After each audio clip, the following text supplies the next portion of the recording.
Chers amis, nous sommes des millions à fêter la francophonie et la langue française sur les 5 continents en cette journée du 20 mars. Et le lien fort qui s'exprime entre nous, comme chaque année ce jour-là, prend en ce 20 mars 2016 une dimension symbolique et une urgence particulière.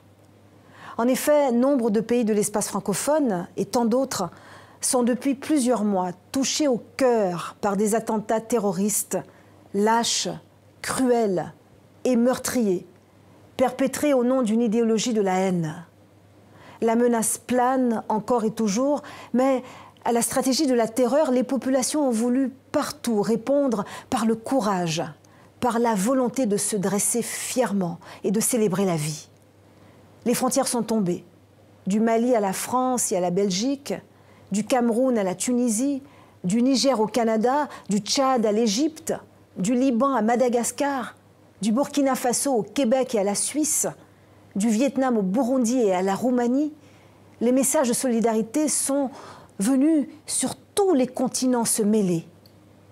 Alors, saisissons l'occasion de ce 20 mars pour faire de notre langue commune une langue de résistance, en redonnant tout leur sens et tout leur pouvoir aux mots qui nous relient et qui nous unissent.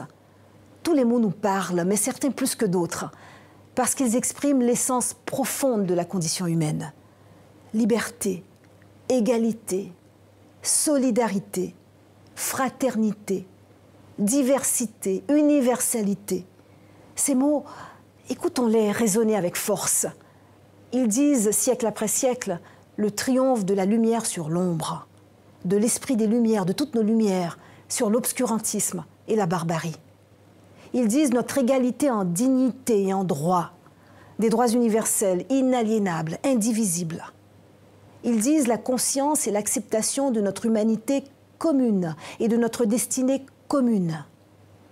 Liberté, égalité, solidarité, fraternité, diversité, universalité. Ces mots, écrivons-les, dessinons-les, traçons-les dans des écritures et des caractères qui font pâlir le fanatisme et qui effacent la haine.